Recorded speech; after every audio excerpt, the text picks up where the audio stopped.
আজকে আমরা আদর্শ গ্যাস দশম অধ্যায় পদার্থবিজ্ঞান প্রথম পত্র এই অধ্যায়ের এমসিকিউ সলভ করব। চলো শুরু করা যাক। 1 নম্বর প্রশ্ন বলছে, কোন স্থানে শিশিরাঙ্ক বায়ুর তাপমাত্রার সমান হলে আপেক্ষিক আর্দ্রতার মান কত হবে? 100% হবে। ঠিক আছে, কেন 100% হবে? দেখো, কারণ শিশিরাঙ্ক আর বায়ুর তাপমাত্রা যদি সমান হয় তাহলে ওই যে তোমার যে সূত্রটা ছিল যে R is equal to small F by capital F, তাহলে দেখবা যে এই যে দুইটা বাষ্পচাপ আছে, এই দুইটা বাষ্পচাপও সমান হবে, তখন হয়ে যাবে 100%। ঠিক আছে। আচ্ছা, সিজিএস এককে বোল্টজম্যান ধ্রুবকের মান এসআই এককের অপেক্ষা কত গুণ বেশি? এটা একটা ভালো প্রশ্ন। দেখো, খুব সুন্দর প্রশ্ন। তাহলে তুমি আগে মনে করো যে তোমার বোল্টজম্যান ধ্রুবকের মানটা কত ছিল? এত জুল পার কেলভিন। ঠিক আছে, বোল্টজম্যান ধ্রুবক। দেখো তো জুল কিসের একক? জুল হলো এসআই একক, তাহলে এটা তুমি জানোই। এখন এটাকে তোমার বানাইতে হবে কি এককে?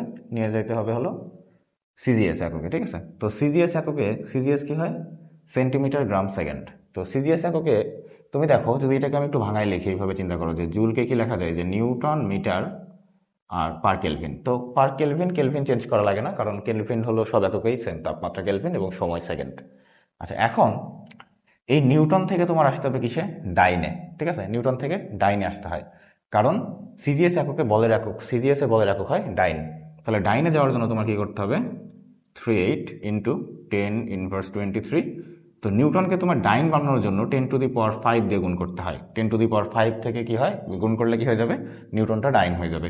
এবার মিটারকে বানাতে হবে কি? সেন্টিমিটার। তো সেন্টিমিটারের জন্য তোমার কি করতে হবে? 100 দিয়ে গুণ করতে হবে।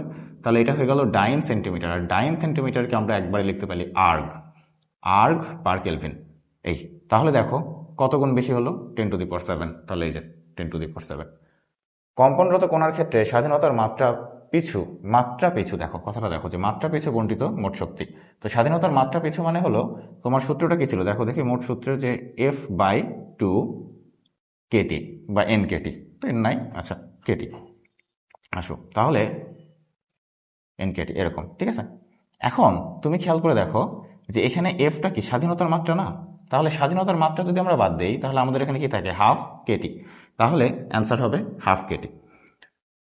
এরপরে চলো পরবর্তী প্রশ্ন।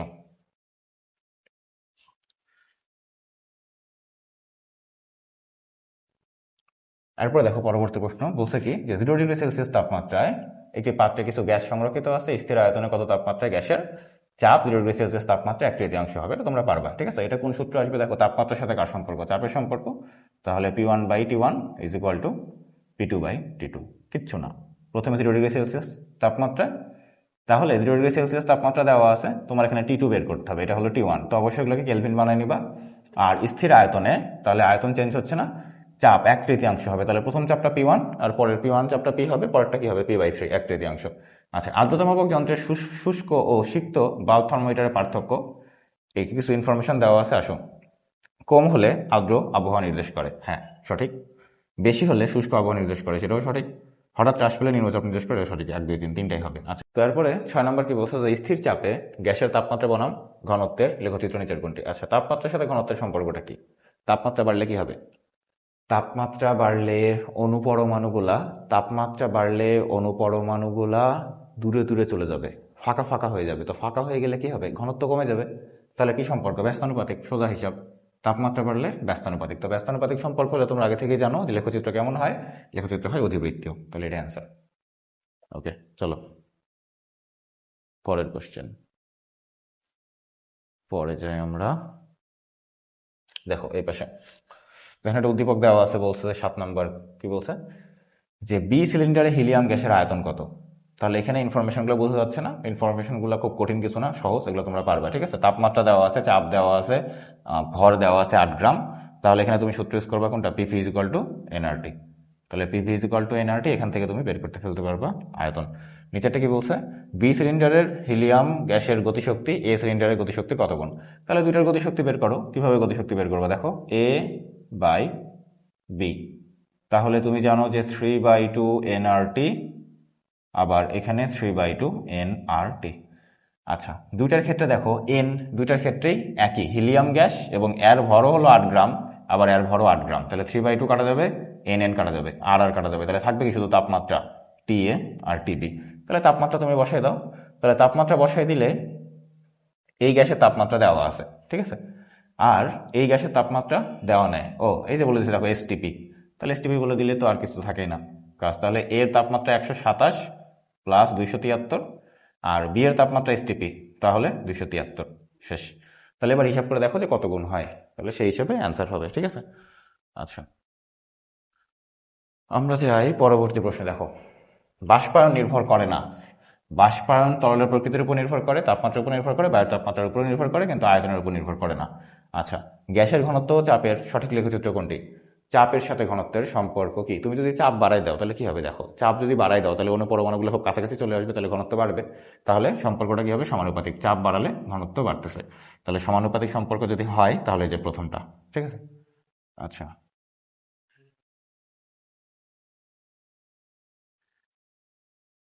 এরপরে দেখো, গ্যাস ধ্রুবক কে এর মান গ্যাসের মোল সংখ্যার উপর নির্ভর করে, ভরের উপর নির্ভর করে, প্রমাণ তাপমাত্রা ও চাপের উপর নির্ভর করে। এটা হবে না, 1 আর 2 হবে, 3 হবে না। তাহলে 1 আর 2 হলে প্রথমটা অ্যান্সার।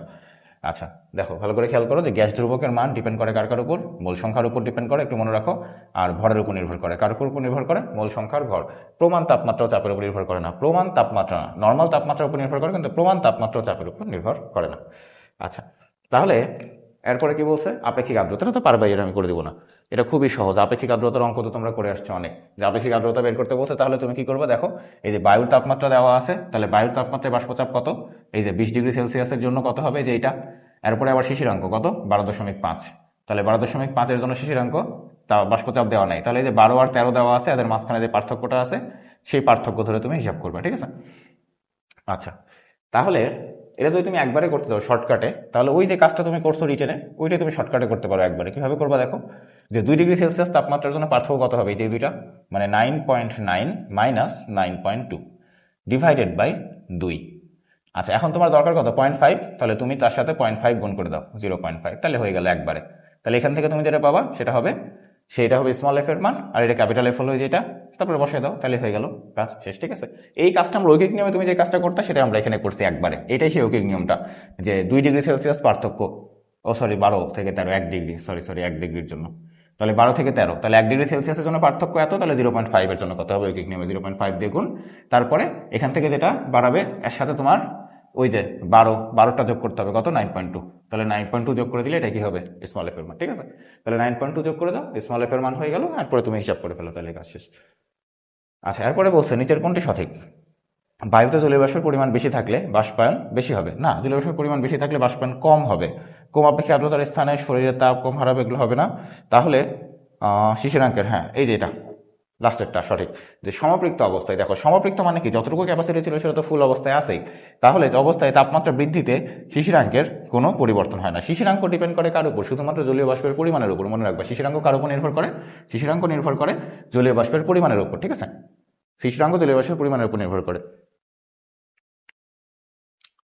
আচ্ছা, এরপরে দেখো, হাইড্রোজেন গ্যাসের সংকট তাপমাত্রা কত? হাইড্রোজেন গ্যাসের সংকট তাপমাত্রা হলো -240 ডিগ্রি সেলসিয়াস, এটা মুখস্থ রাখবে। আচ্ছা, আরএমএস বেগ, আরএমএস বেগের সাথে তাপমাত্রা সম্পর্ক সূত্র কি? আরএমএস বেগের √3RT/m। তাহলে সম্পর্কটা কি দাঁড়াচ্ছে? √T, কিন্তু আছে সম্পর্কে কোথাও √T নাই, তাহলে স্কোয়ার করে দাও, তাহলে যেটা c² সমানুপাতিক T।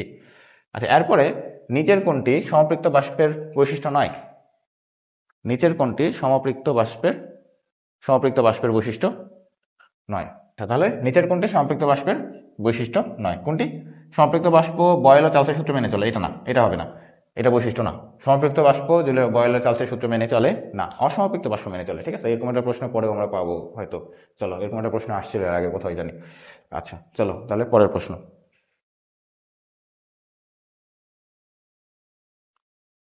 আচ্ছা, দেখো, বায়ুমণ্ডলীয় জলীয় বাষ্প ঘনীভূত হওয়ার ফল নয় কোনটি? ঘনীভূত হওয়া মানে কি? জলীয় বাষ্পটা কি হয়? ঘনীভূত হওয়া মানে হলো যখন ওই যে শিশিরাঙ্ক পার করে তাপমাত্রা আরো কমে যায়, তখন ওই জলীয় বাষ্পটাই নিচে পানি আকারে, পানির মতো করে পড়ে যায়, যেমন শিশির, কুয়াশা, এইভাবে নিচে আস্তে আস্তে পড়ে যায়, বা বৃষ্টি। কিন্তু ঝড়ের সাথে জলীয় বাষ্পের কোনো সম্পর্ক নাই, ঘনীভূত হওয়ার কোনো সম্পর্ক ঝড়ের সাথে নাই। আচ্ছা, নির্দিষ্ট ভরের গ্যাস কোন লেখচিত্রটি সঠিক আছে? আদর্শ গ্যাসের ক্ষেত্রে কি হয়? আদর্শ গ্যাসের ক্ষেত্রে এটা সঠিক, এই যেটা তাপমাত্রার সাথে আয়তন সমানুপাতিক, ঠিক আছে। আয়তন, তাপমাত্রা বাড়লে আয়তন বাড়ে, তাপমাত্রা কমলে আয়তন কমে, এটা সঠিক। আচ্ছা, এরপরে হিলিয়াম গ্যাসের স্বাধীনতার মাত্রা কত? এই যে 3।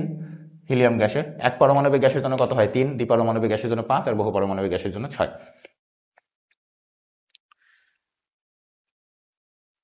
এরপরে বলছে আদর্শ গ্যাস অণুর ক্ষেত্রে কোনটি সঠিক? শক্তি। আদর্শ গ্যাস অণুর ক্ষেত্রে শক্তির সম্পূর্ণটাই গতিশক্তি হিসেবে থাকে আদর্শ গ্যাসের ভিতরে। কোন স্থানে শিশিরাঙ্ক 20 ডিগ্রি সেলসিয়াস বলতে কি বোঝায়? কোন স্থানে শিশিরাঙ্ক 20 ডিগ্রি সেলসিয়াস তাপমাত্রা, ওই স্থানে জলীয় বাষ্প বায়ু জলীয় বাষ্প দ্বারা সম্পৃক্ত। হ্যাঁ, শিশিরাঙ্ক সম্পৃক্ত, ঠিক আছে, এটা সঠিক, কারণ শিশিরাঙ্কে কি হয়, জলীয় বাষ্প দ্বারা সম্পৃক্ত থাকে বায়ু। আচ্ছা, জলীয় বাষ্প দ্বারা ক্ষমতা সর্বোচ্চ, এরকম ক্ষমতা টমতার কিছু হিসাব নাই এর সাথে। 20 ডিগ্রি সেলসিয়াস তাপমাত্রায় বাষ্প ঘনীভূত, এটাও সঠিক। তাহলে 1 আর 3 এটা আনসার। আচ্ছা, এরপরে 22 নম্বর, এসটিপিতে 4 মোল আদর্শ গ্যাসের গতিশক্তি কত হবে? 4 মোল আদর্শ গ্যাসের এসটিপি মানে তাপমাত্রা দেওয়া আছে, এসটিপি মানে কি তাপমাত্রা 273 আর এত কেলভিন। আর তুমি জানো সূত্র কি হবে, 3/2 এনআরটি। তাহলে যে 4 মোল এর মান দেওয়া আছে, আর এর মান তুমি তো জানোই 8.314, আর টি এর মান বসে দাও, তাহলে কাজ শেষ। শিশিরাঙ্ক বলতে আমরা কি বুঝি? শিশিরাঙ্ক বলতে আমরা বুঝি তাপমাত্রা। শিশিরাঙ্ক একটা তাপমাত্রা, ঠিক আছে। আচ্ছা, চলো পরে যাই। দেখো, এটা একটা ভালো প্রশ্ন, এরকম প্রশ্ন কিন্তু প্রত্যেকটা অধ্যায়ে আমরা একটা না একটা করে পাইছি, যে এত পার্সেন্ট বাড়ালে, এত পার্সেন্ট কমালে, এরকম প্রশ্ন। দেখো এখানে কি বলছে, যে গ্যাসের চাপ 5% বৃদ্ধি করলে। দেখো এই অঙ্কগুলো তোমাদেরকে আমি খুব সুন্দর একটা শর্টকাট দিয়ে শিখেছিলাম, খালি সম্পর্কটা জানলেই চলে। দেখো গ্যাসের চাপ, আয়তন হ্রাস, তাহলে চাপের সাথে কার সম্পর্ক? আয়তনের সম্পর্ক। সম্পর্ক কি? ওই সম্পর্ক কি, দেখো ব্যস্তানুপাতিক সম্পর্ক, ব্যস্তানুপাতিক না? তাহলে তোমার বের করতে বলছে কি? আয়তন। তাহলে তুমি এটাকে উল্টা করে লিখতে পারো না? এইভাবে লিখতেই পারো, কোনো সমস্যা নাই। তাহলে তুমি এটাকে এইভাবে লেখো যে ভি সমানুপাতিক 1/p, ঠিক আছে।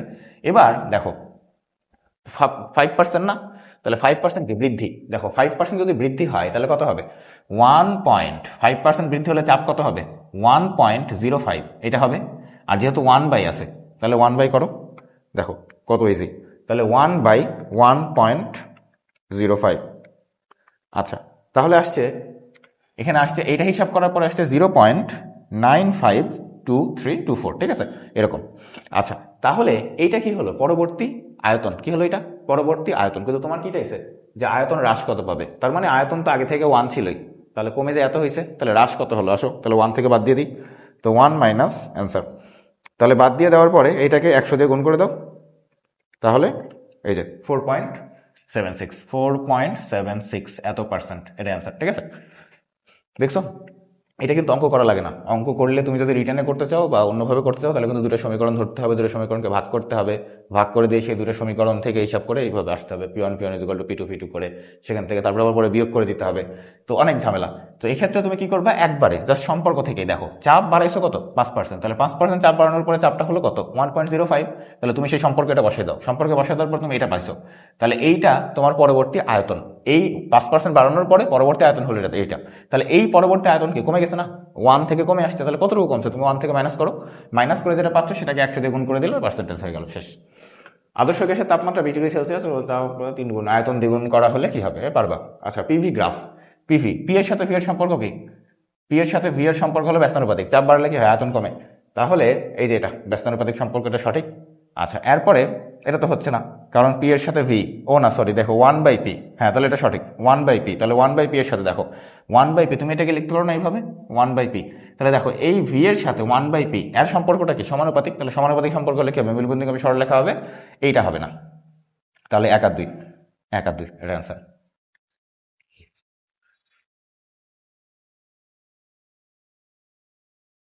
দ্বিপারমাণবিক গ্যাসের ক্ষেত্রে স্বাধীনতার মাত্রা কত? কত বলো? দ্বিপারমাণবিক গ্যাসের ক্ষেত্রে স্বাধীনতার মাত্রা কত? 5। এরপরে যখন টি স্থির, আচ্ছা টি যখন স্থির তখন কোনটি সঠিক? এই যে পিভি, কে বলি যেটা করলাম আগেরটাই, পি এর সাথে ভি এর সম্পর্ক। তাহলে পি এর সাথে ভি এর সম্পর্ক দেখো, পিভি এর সাথে ভি এর সম্পর্ক না, এটা হচ্ছে না। আচ্ছা, এরপরে পিভি এর সাথে ভি এর সম্পর্ক না, এটাও হচ্ছে না। পি এর সাথে ভি এর কোনো সম্পর্ক, এটা দ্বারা কি বোঝায়? যে কোনো সম্পর্ক নাই, তাহলে এটাও হচ্ছে না। এটা সঠিক। কেমন এটা সঠিক? দেখো, যে আমরা জানি পি সমানুপাতিক 1/v, তাহলে এখান থেকে কি লেখা যায়? যে পিভি ইজ ইকুয়াল টু কে, সমানুপাতিক ধ্রুবক। তো পিভি ইজ ইকুয়াল টু কে কথাটার মানে কি? যে তুমি যাই করো না কেন পিভি চেঞ্জ হবে না। দেখো এই যে পিভি একটা সরল রেখা, তার মানে কি? তুমি যতই আয়তন বাড়াও পিভি কিন্তু ওঠানামা করতেছে না, পিভি যাচ্ছে একটা সরল রেখার জায়গা দিয়ে, তার মানে এটা হলো একই, চেঞ্জ হবে না পিভি। আচ্ছা, এরপরে কি বলছে? বায়ুতে জলীয় বাষ্প বেড়ে গেলে কি হয়? জলীয় বাষ্প বেড়ে গেলে জলীয় বাষ্পের চাপ কমে না, জলীয় বাষ্পের চাপ বাড়ে, কমে না। তাহলে বায়ুর চাপ কমে, হ্যাঁ জলীয় বাষ্পের চাপ যখন বাড়ে তখন বায়ুর চাপ কমে আর ঘনত্ব কমে, ঠিক আছে। তাহলে 2 আর 3 এটা সঠিক। ওকে, এরপরে এখানে একটা দিছে উদ্দীপক, দ্বিপারমাণবিক। এত তাপমাত্রায় একটি দ্বিপারমাণবিক গ্যাসকে স্থির চাপে উত্তপ্ত করে আয়তন 4 গুণ করা হলো। আচ্ছা, দ্বিপারমাণবিক গ্যাসকে, উদ্দীপকের তথ্য কোন সূত্রকে সমর্থন করে? আচ্ছা, কোন সূত্রকে সমর্থন করে? চলো দেখি কোন সূত্রকে সমর্থন করে, আরেকবার একটু দেখি। কি বলছিল, কি স্থির? এখানে বলছে স্থির চাপে। ও আচ্ছা, চাপ স্থির। তো চাপ যদি স্থির হয় তাহলে বলো, চাপ যদি স্থির হয় তাহলে কোন সূত্র হবে এটা? চাপ স্থির মানে কি? পরিবর্তন কার কার সাথে? চাপ স্থির মানে তাপমাত্রার সাথে আয়তন, এই যে ভি এর সাথে টি। এটা কার সূত্র? চার্লসের সূত্র। এটা চার্লসের সূত্র। বয়লের সূত্রে কে স্থির থাকে? বয়লের সূত্রে তাপমাত্রা স্থির থাকে। বয়লের সূত্রে তাপমাত্রা, তাহলে কি চাপের সাথে হয় আয়তনের সম্পর্ক। তারপরে অ্যাভোগাড্রোর সূত্র। অ্যাভোগাড্রোর সূত্র হলো মোল সংখ্যার সাথে সম্পর্ক। আর গেলুসেকের সূত্র। গেলুসেকের সূত্র হলো চাপের সূত্র। তাহলে চাপের সূত্র হলো চাপের সাথে তাপমাত্রা, কিন্তু এখানে চাপ স্থির। তাহলে চাপ স্থির থাকলে কার কার সাথে সম্পর্ক? আয়তনের সাথে তাপমাত্রা। এটা চার্লসের সূত্র। গ্যাসটি চূড়ান্ত তাপ কত, তাপমাত্রা কত হবে, এটা পারবা তোমরা। চাপ ও আয়তনের ক্ষেত্রে কোনটা সঠিক? কোন লেখা উত্তরটি সঠিক? চাপ আর আয়তন। চাপের সাথে আয়তন, এই যে এটা অনেকবার করলাম আমরা, ঠিক আছে? চাপের সাথে আয়তন কোনটি সঠিক? এই যেটা সঠিক, ঠিক আছে? এই যে দেখো, চাপ আর 1/v। চাপ আর 1/v, এরা দুইজনকে ধরলে তুমি কি হচ্ছে? সমানুপাতিক। তাহলে তুমি খেয়াল করো যে চাপের সাথে তুমি যদি আয়তন নিতা, চাপের সাথে আয়তনের গ্রাফ, তখন কিন্তু হতো অধিবৃত্তীয়, একদিকে চাপ একদিকে আয়তন। কিন্তু এখানে কিন্তু আয়তন না দিয়ে 1/v দিছে, তার মানে এটা সমানুপাতিক হবে। আচ্ছা, অসমাপৃক্ত বাষ্পের ক্ষেত্রে এটি দেখো, অসমাপৃক্ত বাষ্পের ক্ষেত্রে কি বলছে? এটি বয়লের সূত্র, চার্লসের সূত্র মেনে চলে। হ্যাঁ, সমাপৃক্ত মেনে চলে না, বাট অসমাপৃক্ত মেনে চলে। আচ্ছা, তাপমাত্রা বাড়িয়ে সম্পৃক্ত বাষ্পে পরিণত না, তাপমাত্রা বাড়ালে সম্পৃক্ত হয় না, তাপমাত্রা বাড়লে অসমাপৃক্ত হয়। কারণ কি বলো দেখি? তাপমাত্রা বাড়লে জায়গা বৃদ্ধি পায়, ক্যাপাসিটি বাড়ে, ধারণ ক্ষমতা বাড়ে। আর তাপমাত্রা কমালে ধারণ ক্ষমতা কমে। আচ্ছা, আবদ্ধ বা খোলা যে কোনো স্থানে তৈরি হতে পারে, এটা সঠিক। তাহলে 1 আর 3, 1 আর 3, তাহলে বি, এই যে বি, এটা হবে অ্যান্সার, 1 আর 3। আচ্ছা, এরপরে কি বলছে যে একটি বাস্তব গ্যাস আদর্শ গ্যাস হিসেবে আচরণ করে কখন? নিম্নচাপ আর উচ্চ তাপমাত্রায়। পরম শূন্য তাপমাত্রায় গ্যাসের গতিশক্তি শূন্য হয়। পরম শূন্য তাপমাত্রায়, কারণ পরম শূন্য তাপমাত্রায় গ্যাসের গতিশক্তি শূন্য হয়, ঠিক আছে? এরপর দেখো, এত তাপমাত্রায় একটি গ্যাসের আয়তন স্থির রেখে, আয়তন স্থির রেখে, আচ্ছা আয়তন স্থির রেখে দেখো, তাহলে আয়তন স্থির রাখা হয় বলছে কোন সূত্রকে সমর্থন করে? আয়তন স্থির রাখা হয় তাহলে কার কার সম্পর্ক? আয়তন স্থির রাখলে কি? চাপের সাথে তাপমাত্রা। চাপ বাড়লে তাপমাত্রা বাড়ে। তাহলে এটা কার সূত্র হবে? এটা চাপীয় সূত্র। এটা চাপীয় সূত্র। চূড়ান্ত তাপমাত্রা কত পারবা? দেখো, তাপমাত্রা T1 দেওয়া আছে, এরপরে চাপ দ্বিগুণ করা হলো, তাহলে P1 P2 আর এখানে T2। একটি দ্বিপারমাণবিক গ্যাসের স্বাধীনতার মাত্রা কত? এর প্রশ্নটা অনেকবার আসছে। তো দ্বিপারমাণবিক গ্যাসের জন্য স্বাধীনতার মাত্রা কত? 5। কোন স্থানে আর্দ্র ও শুষ্ক বাল্ব হাইগ্রোমিটারের তাপমাত্রা ব্যবধান শূন্য হলে ওই স্থানে আপেক্ষিক আর্দ্রতার মান কত হবে? 100%। ব্যবধান, ওই যে ব্যবধান দেখো, θ1 minus G into del theta, এই যে তাপমাত্রার পার্থক্য। তাহলে এটা যদি শূন্য হয়, তার মানে কি বায়ুর তাপমাত্রা, এই প্রশ্নটা প্রথম 1 নম্বর প্রশ্নে মনে হয়েছিল, তাহলে বায়ুর তাপমাত্রা আর কি হবে? বায়ুর তাপমাত্রা এবং শিশিরাঙ্ক সমান হবে। তাহলে দুটো সমান হলে বাষ্প চাপ যখন সমান হয়ে যাবে, তো সেক্ষেত্রে আর্দ্রতা 100% হবে। আচ্ছা, এরপরে কি বলছেন? আপেক্ষিক আর্দ্রতা মাপার যন্ত্রের নাম কি? হাইগ্রোমিটার। গ্যাসের জলরাশি কয়টা? 3টি। চাপ, তাপ, আয়তন। চাপ, তাপমাত্রা, চাপ, তাপমাত্রা, আয়তন। আচ্ছা, আদর্শ গ্যাসের ক্ষেত্রে সমীকরণ অনুসারে লেখচিত্র কোনটি? আরএমএস এর সাথে তাপমাত্রা সম্পর্ক কি সমানুপাতিক? না, বর্গমূলের সমানুপাতিক, তাহলে এটা হচ্ছে না। আচ্ছা, এই যে দেখো, √/T, এখানে দেওয়া আছে √/T এর সাথে হলো সমানুপাতিক, তাহলে ঠিক আছে, এটা সঠিক। আর টি এর সাথে, হ্যাঁ, টি এর সাথে বর্গের সমানুপাতিক। দেখো, তাহলে তুমি যদি বর্গ করো তাহলে এরকম হবে, টি এর সাথে বর্গের সমানুপাতিক, তাহলে এটা হবে পরাবৃত্ত, এটা সঠিক। তাহলে হবে 2 আর 3, 2 আর 3 হবে 43। আচ্ছা, কি বলছে? পিভি, পিভি রাশিটি কি নির্দেশ করে? পিভি রাশিটি শক্তি নির্দেশ করে, শক্তি। এই যে দেখো, PV is equal to nRT. তো এনআরটি এটা কার মধ্যে আসে? শক্তির মধ্যে আসে না? এনআরটিটা শক্তির মধ্যে আসে, তার মানে এই পিভি দ্বারা আমরা কি জানতে পারি? শক্তি।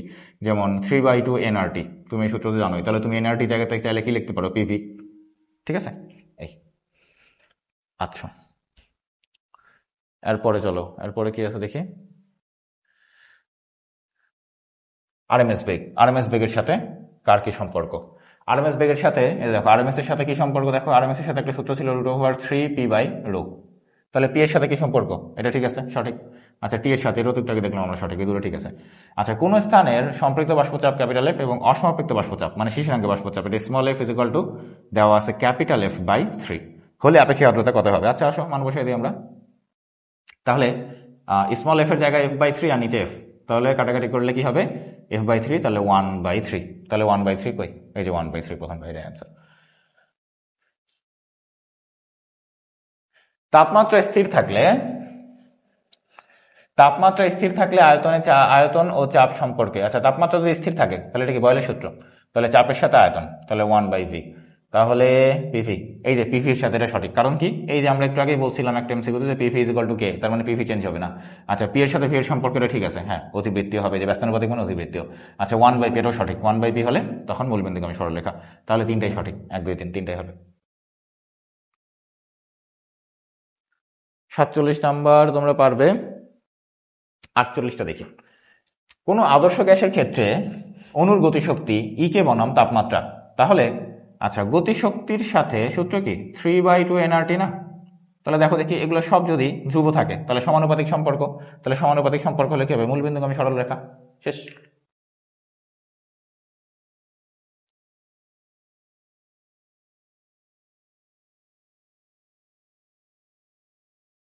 চলো পরবর্তী প্রশ্ন দেখো 49। গ্যাসের গতিতন্ত্রের সাহায্যে ব্যাখ্যা করা যায় তাপমাত্রার সাথে গ্যাসের গতিশক্তি সম্পর্ক, হ্যাঁ তাপমাত্রার সাথে চাপের সম্পর্ক আর তাপমাত্রার সাথে আয়তনের সম্পর্ক, হ্যাঁ তিনটা ব্যাখ্যা করা যায়। কারণ কি, গতিশক্তির ভিতরে তিনটা জিনিসই আছে। কিভাবে দেখো, ই ইজ ইকুয়াল টু 3/2 nRT।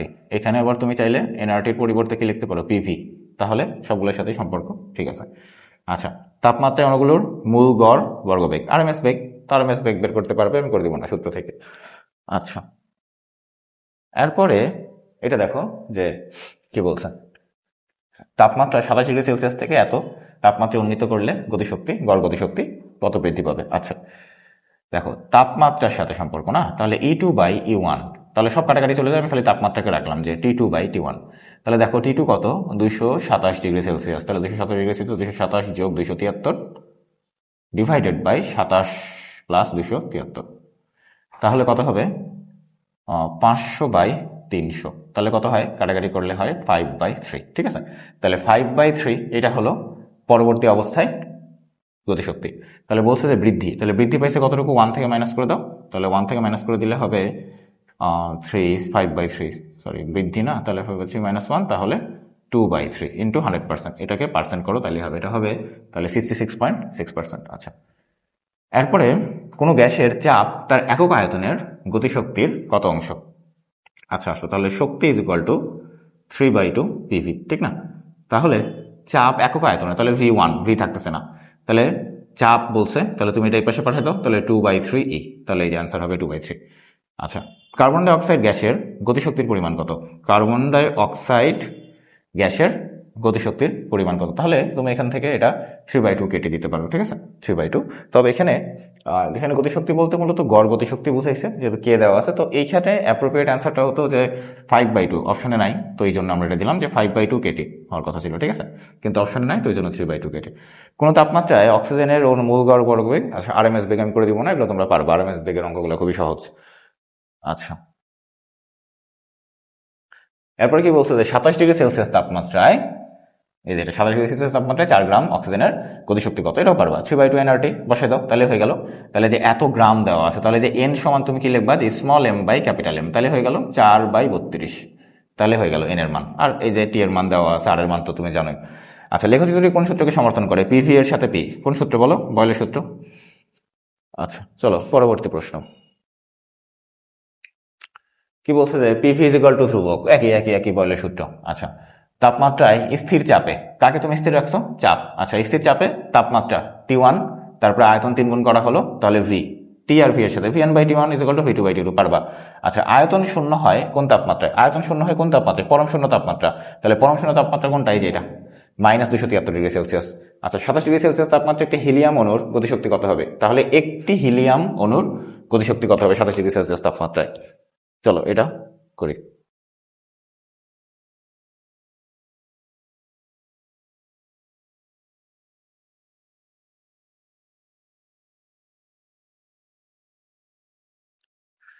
আচ্ছা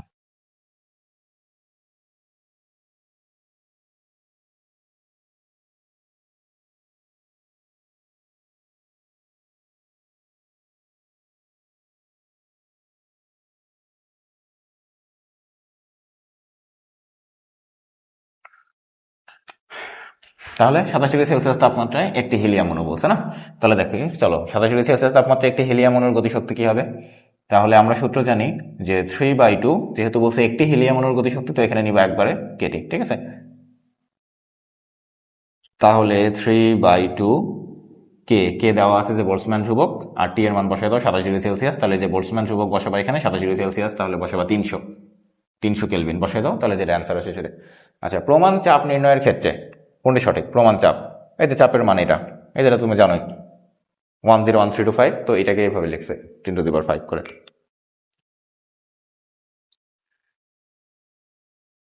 আচ্ছা, এরপরে এখানে একটা উদ্দীপক দেওয়া আছে, তো মূল গড় বর্গবেগ মানে কি আরএমএস বেগ।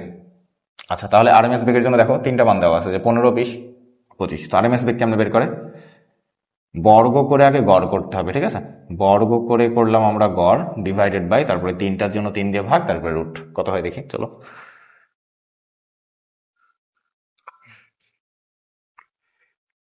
15 স্কোয়ার, 20 স্কোয়ার,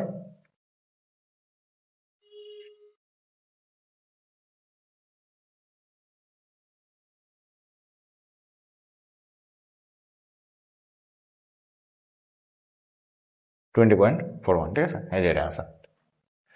আচ্ছা, এখন তুমি এখানে একটা জিনিস খেয়াল করে দেখো, যেটা তুমি না করবে অ্যান্সার করতে পারতা, ঠিক আছে। কিভাবে? তিনটার যে গড়, তো তিনটা গড় করলে আমরা সবসময় জানি গড়টা কিরকম হবে। গড়টা সবসময় নর্মাল গড় করলে কত আসতো? মাঝখানে আসতো, 20 আসতো নর্মাল গড়। কিন্তু এখানে বলছে কি যে মূল গড় বর্গবেগ, তো তার মানে অ্যাকুরেট 20 তো আসবে না, কিন্তু আশপাশে কিছু একটা আসবে, তো একটু বেশি হবে, তো 20.41। আচ্ছা, এরপরে বলছে যে এই তিনটার অনুপাত, তিনটার অনুপাত, এটা কি নর্মাল গড়, আর এটা কি বর্গ, আর এটা হলো বর্গমূল, মূল গড় বর্গবেগ। তাহলে আচ্ছা, মূল গড় বর্গবেগ আছে, হ্যাঁ। তাহলে আসো নর্মাল গড়, তো আমরা নর্মাল গড়টা করি। নর্মাল গড় কত হবে?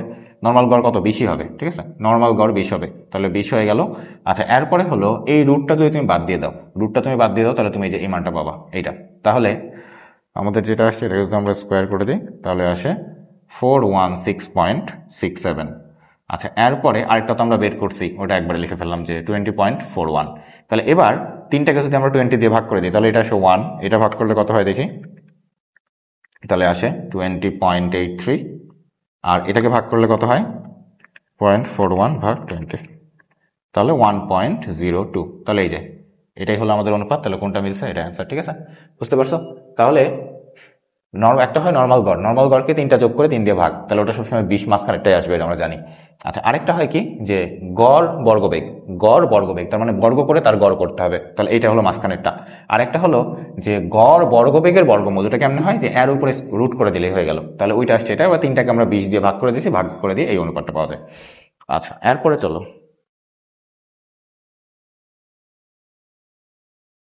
কি বলছে। গ্যাসের ক্ষেত্রে তাপগতীয় স্থানাঙ্কগুলো কি কি? তাপমাত্রা, চাপ, তাপমাত্রা, আয়তন, এটা। আচ্ছা, তাপমাত্রা বাড়লে কোনো নির্দিষ্ট গ্যাসের কি হয়? তাপমাত্রা বাড়লে কি হয়? আয়তন বৃদ্ধি পায়, হ্যাঁ, এটা তো আমরা জানি চার্লসের সূত্র থেকে। আচ্ছা, তাপমাত্রা বাড়লে ঘনত্ব বৃদ্ধি পায়, তাপমাত্রা বাড়লে না, তাপমাত্রা বাড়লে ঘনত্ব কমে, কারণ তাপমাত্রা বাড়লে কি হয় যে দূরে দূরে চলে যায়, তখন সেক্ষেত্রে ঘনত্ব কমে, কারণ এটা হচ্ছে না। আচ্ছা, গ্যাস অণুগুলোর সংঘর্ষ বৃদ্ধি পায়, হ্যাঁ, তাপমাত্রা বাড়লে অবশ্যই সংঘর্ষ বৃদ্ধি পাবে, কারণ কি তাপমাত্রা বাড়লে গতিশক্তি বেশি হবে, গতিশক্তি বেশি হলে দ্রুত ছোটার চেষ্টা করবে এবং একে অপরকে ধাক্কা বেশি দিবে। তাহলে কত হচ্ছে? 1 আর 3, এটা সঠিক। আচ্ছা, এরপরে চলো পরেরটা কি বলছে যে নির্দিষ্ট তাপমাত্রায় বাষ্পচাপ। আচ্ছা, হ্যাঁ, এটা হবে, কারণ কি তোমরা সবসময় জানোই যে এই যে দেখো R is equal to small F by capital F into 100%। তাহলে তোমার এই যে আপেক্ষিক আর্দ্রতা রেশিওটা কি 100 এর চেয়ে বড় হতে পারে? কখনো না, হতে পারে না। তার মানে কি উপরের মানটা অবশ্যই ছোট হতে হবে, তাহলে এই যে নিচেরটা ক্যাপিটাল এফ বড়, স্মল এফ ছোট। মনে রাখবা যে ক্যাপিটাল বড় এই জন্য মান বড়, স্মল ছোট মান ছোট।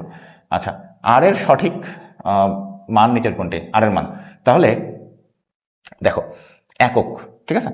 এইটা তো হচ্ছেই না, 8.3 তুমি জানো এটা হয় না, 8.13 হয়, 8.3, 8.31, আচ্ছা 8.30, এখানে আমরা আগেই না বলে এটা যে এককের জন্য, ঠিক আছে। এই যে পার জুল, এই জন্য আমরা আগে বাদ দিলাম। জুল পার কেলভিন পার মোল, এবার তিনটা এককই ঠিক আছে, কিন্তু মানগুলো এবার একটু খেয়াল করে দেখি।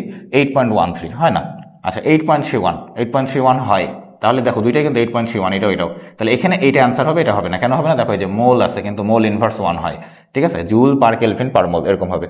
আচ্ছা, তাপমাত্রার সাথে চাপের সম্পর্ক কোনটা সঠিক? এই যে এটা প্রথমটা সঠিক। আচ্ছা, এবার এটা কি বলছে 69।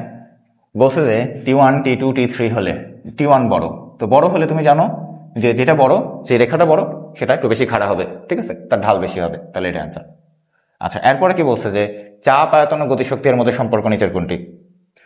E is equal two 3/2 nRT। খেয়াল করো, তাহলে nRT-র পরিবর্তে তুমি কি লিখতে পারো? PV। তাহলে কোনটা? দেখো এটা, এটা সঠিক, 2 নম্বর। আচ্ছা, এরপরে পরের প্রশ্ন যাও। কি বলছে যে তাপমাত্রা এত থেকে এত, এটা করা হলো একটু আগে, ওই যে দেখো একটু আগে একটু প্রশ্ন, দেখো একটু আগে কোন দিন একটা প্রশ্ন আমরা করলাম যেখানে তাপমাত্রা 27 থেকে 227 হয়েছিল, তাহলে এখানে আছে 0 থেকে 27 ডিগ্রি সেলসিয়াস। তাহলে পরিবর্তিত ও প্রাথমিক গতিশক্তি, তাহলে প্রাথমিক গতিশক্তি মানে হলো 0 ডিগ্রি সেলসিয়াস তাপমাত্রা দিয়ে একটা গতিশক্তি বের করবা, আর পরবর্তী গতিশক্তি মানে 27 ডিগ্রি সেলসিয়াস তাপমাত্রাতে একটা গতিশক্তি বের করবে, করে এটাকে অনুপাত করলেই হয়ে গেল। আচ্ছা, এরপরে কোনো আদর্শ গ্যাস, আচ্ছা এটা কি করে দেবো, দরকার আছে বলে মনে হয় না। আচ্ছা, তারপর দেখো যে পরে কত হলো 300, আগে কত 273, এই এটাকে যদি আমরা অনুপাত করি তাহলে কি হয়?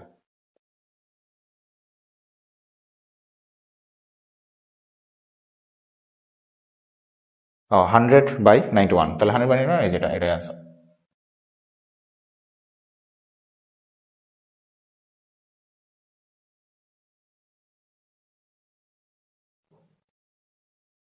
দেখো 72 কি বলছে যে কোনো আদর্শ গ্যাসের তাপমাত্রা কেলভিন স্কেলে 3 গুণ করলে তার অনুসময়ের গড়ে আরএমএস বেগ কত গুণ বৃদ্ধি পাবে। আচ্ছা, তাহলে খেয়াল করো যে তুমি কি করছো, যে কেলভিন স্কেলে তাপমাত্রা করছো 3 গুণ, ঠিক আছে, তাহলে তাপমাত্রা যদি তুমি 3 গুণ করো তাহলে আরএমএস বেগের সাথে সম্পর্ক কি? √T। তাহলে √T, তাহলে এখানে তুমি 3 গুণ করছো, তাহলে এখানে 3 বসাই দিলে, তাহলে এখানে বলছে কত গুণ বৃদ্ধি পাবে। আচ্ছা, তাহলে √3, তাহলে কত হয়? 1.73। আচ্ছা, 1.732, এটা অপশনে নাই, তো এটা প্রশ্ন ভুল আছে, ঠিক আছে, এটা মেবি 1.732 হতো, এটা 78.32 চলে আসছে, বাট এটা 1.732 হওয়ার কথা। আচ্ছা আচ্ছা, এরপরে 73 কি বলছে যে স্থির চাপে তাপমাত্রা আয়তনের সাথে সম্পর্ক লেখো দিতে পি বিন্দু। এই যে পি বিন্দুটা, এটা কি বিন্দু? এটা হলো পরম শূন্য তাপমাত্রা, ঠিক আছে। তো এটা যদি পরম শূন্য তাপমাত্রা হয়, তাহলে পরম শূন্য তাপমাত্রার ক্ষেত্রে কি হবে? পরম শূন্য তাপমাত্রা হয় 0 কেলভিন, আর এই যেটা 2 আর 3। আচ্ছা, গ্লেসার উৎপাদকের সমীকরণ নিচের কোনটি? গ্লেসার উৎপাদকের সমীকরণ, আচ্ছা ওকে। তো গ্লেসার উৎপাদকের সমীকরণটা আমরা মূলত কিভাবে শিখি? θ1টাকে আমরা বাম দিকে রেখে শিখি। তাহলে 1/g এটা ছিল তোমার কোনো সমীকরণের মধ্যে? ছিল না, এটা বাদ দাও, আগে বাদ। আচ্ছা, এখানে তুমি দেখো যে তুমি যদি থিটাটাকে ওই পাশে পাঠাও তাহলে কি হবে? যোগ হবে না? তাহলে আমাদের মেন সূত্রটা কি ছিল? মনে করো যে θ = θ1 - g × θ1 - θ2, এরকম না? তাহলে দেখো θ1 ওই পাশে গেলে, আচ্ছা আচ্ছা, এখানে θ1 না তো। আচ্ছা, দেখি আমরা একটু সাজাই নেই, তো সাজাই নিলে মনে হচ্ছে এটাই মিলে যাবে, ঠিক আছে। দেখো থিটাটাকে তুমি ডানে পাঠাও, তাহলে থিটা প্লাস হবে, আর এটাকে তুমি বামে নিয়ে আসো। কিন্তু এখানে একটা সূত্র সমস্যা আছে। সমস্যাটা কি? θ2 - θ1 আছে, কিন্তু আমাদের সূত্রটা কিন্তু θ2 - θ1 না, θ1 - θ2, তাহলে এটা হচ্ছে না, বাদ। আচ্ছা, এরপরে দেখি পরের দুইটা। আচ্ছা, এটা কি কোনোভাবে হতে পারে? এটা কোনোভাবে হতে পারে না, কারণ জিটাকে তুমি যদি এই পাশে নিয়ে আসো, দেখো তাহলে জি এর সাথে গুণ হয়ে আছে, কিন্তু এখানে পাশে গুণ হচ্ছে না, এটা ভাগ হবে, তাহলে এটাও বাদ। এবার সি নাম্বার থাকে বাকি, সি, ঠিক আছে। হ্যাঁ, দেখো থিটাটাকে ওই পাশে পাঠাও, এটা এই পাশে আনো, তাহলে এটা ঠিক আছে। হ্যাঁ, এটা আমাদের সাথে মিলে যাচ্ছে সমীকরণের সাথে। আচ্ছা, 75 কি বলছে? চাপ, তাপমাত্রা, আয়তন, P1V1/T1, চাপ, আয়তন, তাপমাত্রা বের করতে হবে, P2V2/T2, হয়ে গেছে, কাজ শেষ।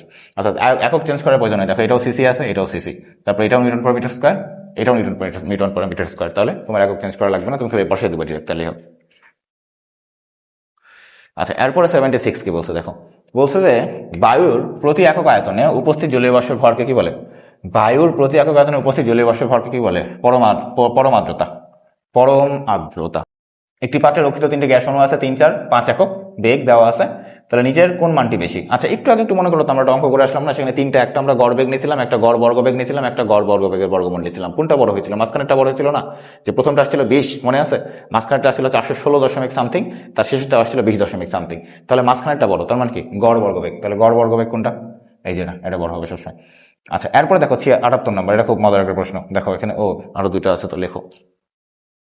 দেখো এটা একটা মজার প্রশ্ন। দেখো বলছে কি যে কোনটি সঠিক। তো দেখো এটা আমরা কি দেখি যে আমাদের নর্মালি বয়েলের সূত্র অনুযায়ী পিভির লেখাটা কেমন হয়? এরকম হয় না, যে অধিবৃত্তীয় হয়।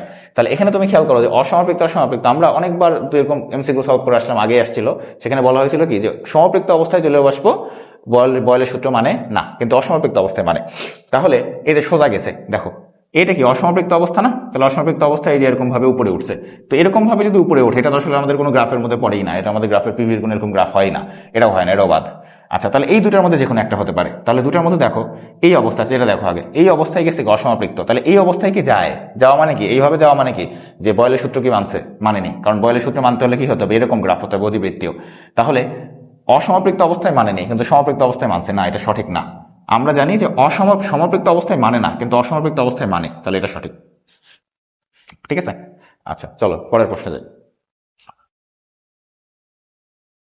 79 কি বলছে যে আর্দ্রতা আর্দ্রতা দেওয়া আছে, সমাপৃক্ত বা সূচাপ দেওয়া আছে, বায়ুর তাপমাত্রায় সমাপৃক্ত। আচ্ছা, শিশিরাঙ্কে তাপ দেওয়া আছে, তাহলে তাহলে এখানে কি দেওয়া আছে, এটা দেওয়া আছে কি, এটা স্মল এফ, এটা দেওয়া আছে আর এর মান, এটা ক্যাপিটাল এফ বের করবা, হয়ে গেল, শেষ। আচ্ছা, এত তাপমাত্রায় 2 গ্রাম নাইট্রোজেনের মোট গতিশক্তি কত হবে। আচ্ছা, 2 গ্রাম নাইট্রোজেনের মোট গতিশক্তি, দেখো মোট গতিশক্তি, তাহলে সূত্র কি 3/2 এনআরটি। গতিশক্তি যেহেতু বলছে, গতিশক্তি বললে কি হবে এনআরটি, তাহলে 3/2 এনআরটি, তাহলে 3/2 এন মানে হলো মোল সংখ্যা 2 গ্রাম, তাহলে 2/28, আর এর মান 3.14, আর তাপমাত্রা কত 27 মানে 300 কেলভিন। চলো দেখি হিসাব করে দেখি।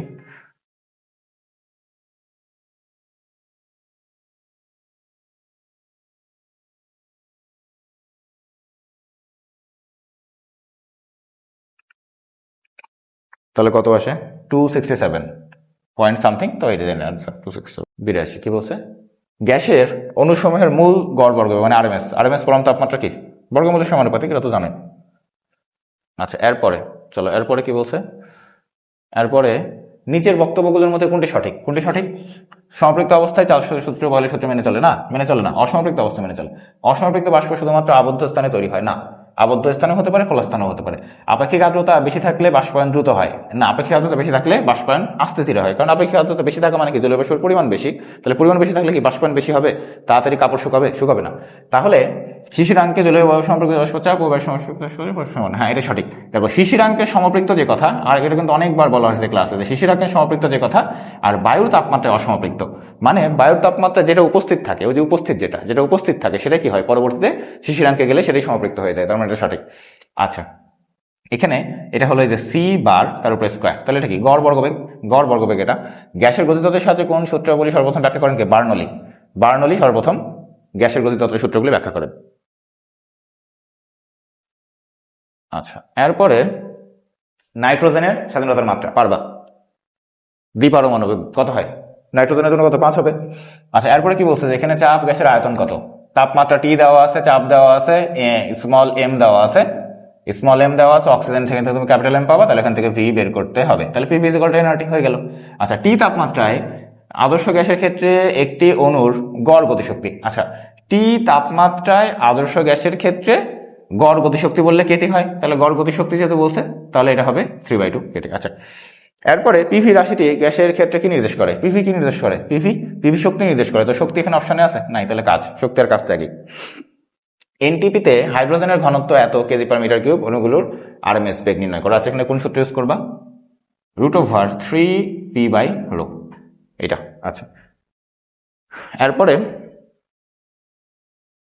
পিভি ইকুয়াল টু ধ্রুবক, এটা জানোই কি হবে, এটা হবে পিভি ইকুয়াল টু ধ্রুবক, এটা হলো সমষ্ণ, পিভি ইকুয়াল টু ধ্রুবক, এটা হলো সমষ্ণ। এটা যারা তাপগতিবিদ্যার ক্লাস করছো, যারা তাপগতিবিদ্যার ক্লাস করছো তারা এটা রিলেট করতে পারবা। দেখো এটা প্রশ্ন কিন্তু চলে আসছে এখানে, দেখছো সমষ্ণ প্রক্রিয়া, এই যে সব প্রক্রিয়াগুলো কিন্তু তোমাদের পরিচিত, সম আয়তন, সমচাপ, রুদ্ধচাপ, তাপীয়, এগুলো সবই তোমাদের পরিচিত, কারণ এগুলো সব আমরা আলোচনা করছিলাম কোথায়, তাপগতিবিদ্যায়। ঠিক আছে, তাহলে সমষ্ণ মনে পড়ে, দেখো সমষ্ণ পিভি ইজ ইকুয়াল টু ধ্রুবক, আর যদি এটা রুদ্ধতাপীয় হতো তাহলে কি হতো, PV to the power gamma is equal to ধ্রুবক। ঠিক আছে, আর যারা এগুলো বুঝতেছো না তাদের খুব বেশি প্রেশার নেওয়ার দরকার নেই, একটা প্রশ্ন স্কিপ করে যাও, এটা আমরা পরে যখন সেকেন্ড পেপার আলোচনা করবো তাপগতিবিদ্যা তখন পারবা।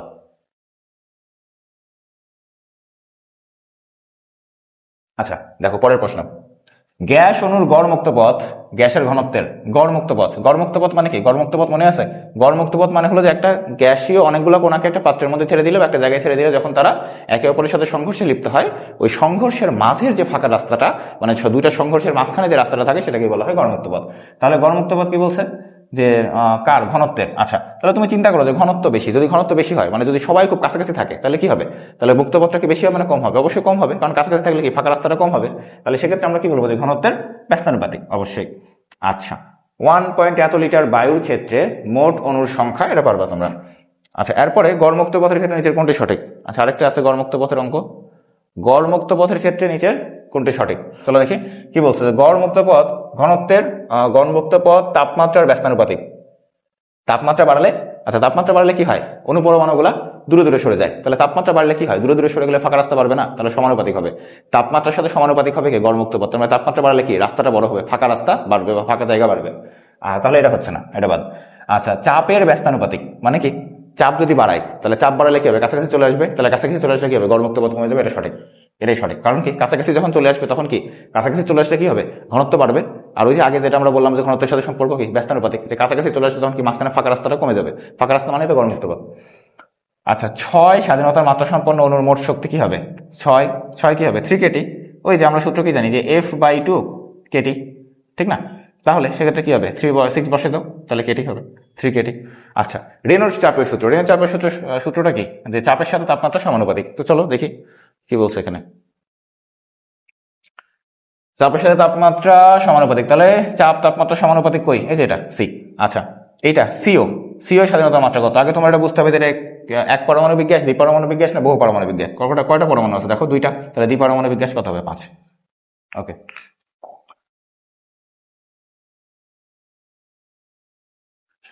পরের প্রশ্ন। আরএমএস বেগের সূত্র 3p/ρ, 3p/ρ, এই যেটাই বি নাম্বার, 3p/ρ, ঠিক আছে? বুঝতে পারতেছো না হয়তো, দেখো এই যে এরকম 3p/ρ এটা। আচ্ছা, শুষ্ক ও হাইগ্রো সিক্ত বাল্ব তাপমাত্রা তাপমাত্রা সমান হলে, তাহলে শুষ্ক এবং আর্দ্র তাপমাত্রা সমান হওয়া মানে কি, তাপমাত্রা সমান হলে দেখো এই যে del theta is equal to 0 হবে। এই যে আবার মনে করো, এই প্রশ্ন কিন্তু এর আগেও কয়েকবার আসছিল।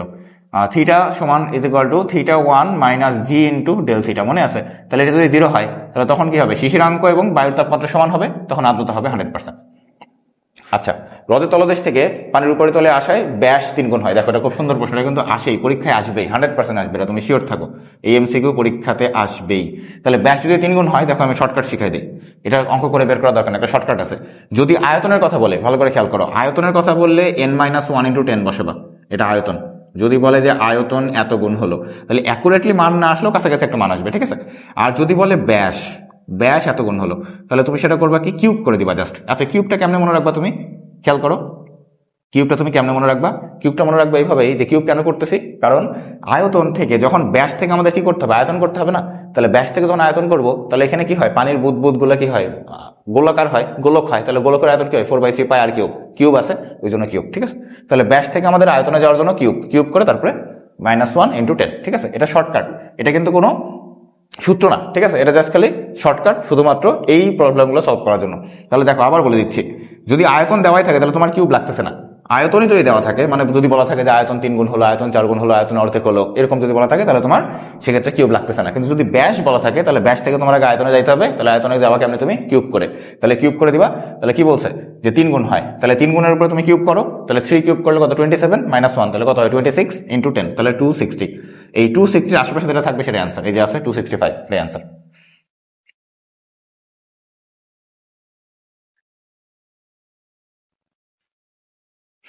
দ্বিপরমাণুক দ্বিপরমাণুক গ্যাসের গতিশক্তির পরিমাণ কত, দ্বিপরমাণুক গ্যাসের ক্ষেত্রে গতিশক্তি। আচ্ছা, তাহলে যেহেতু কেটি আছে, তাহলে এখানে আমরা ওই যে গড় গতিশক্তি স্বাধীনতার মাত্রা যেটা আছে সেই সূত্রটা আমরা চুজ করবো, ঠিক আছে?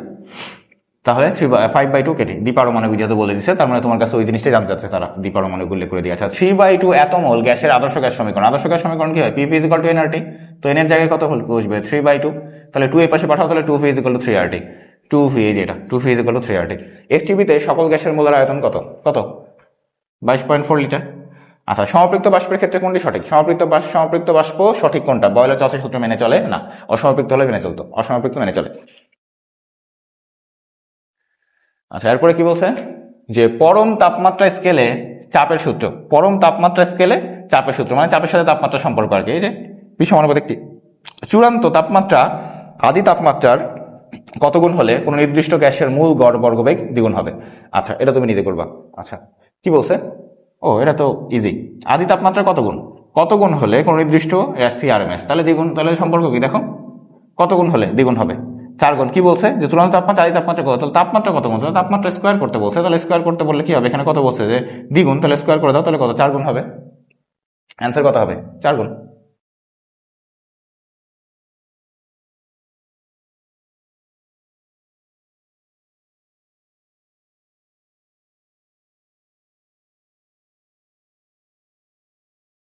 দেখো পরম শূন্য তাপমাত্রা কোনটি, -273 ডিগ্রি সেলসিয়াস।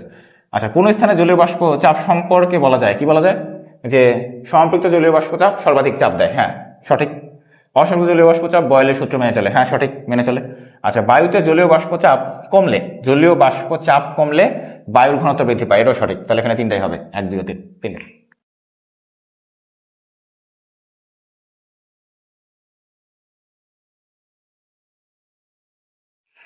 অক্সিজেন গ্যাসের প্রতি অণুর গড় গতিশক্তি কত হবে? প্রতি অণুর গড় গতিশক্তি, তাহলে গড় গতিশক্তি প্রতি অক্সিজেন কেজি পারমাণবিক, তাহলে 5/2। ও আচ্ছা, আরটি হবে না, কেটি। ঠিক আছে, কেটি হবে। আচ্ছা, সার্বজনীন গ্যাস ধ্রুবক আর এর একক কোটি, জুল পার কেলভিন পার মোল। এই যে এটা ডি নাম্বার।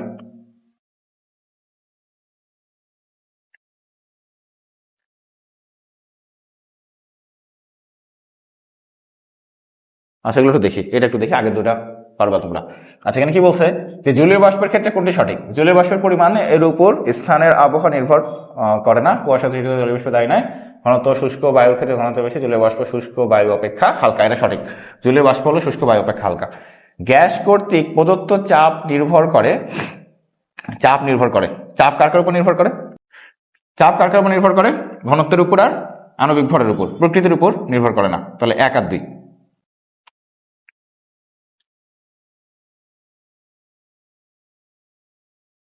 বায়ুর আপেক্ষিক আর্দ্রতা কম হলে কি হয়? আপেক্ষিক আর্দ্রতা হলে বাষ্পায়ন দ্রুত হয়। কারণ কি? আপেক্ষিক আর্দ্রতা কম হওয়া মানে কি? জলীয় বাষ্পের পরিমাণ কম। তাহলে জলীয় বাষ্পের পরিমাণ কম হলে কি হবে? খুব তাড়াতাড়ি জলীয় বাষ্প বা পানি শুষে নেবে।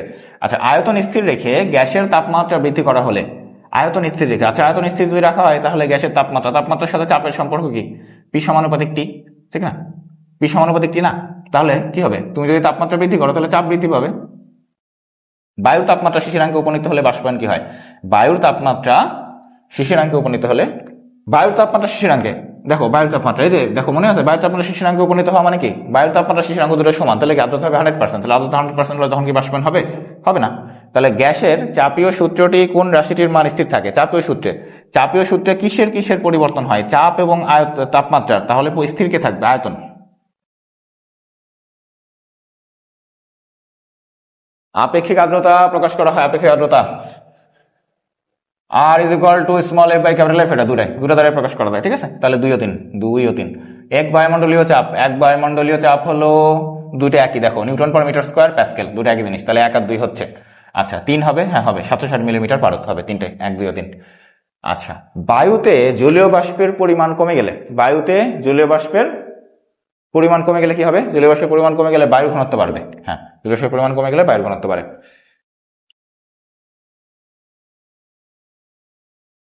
এরপরে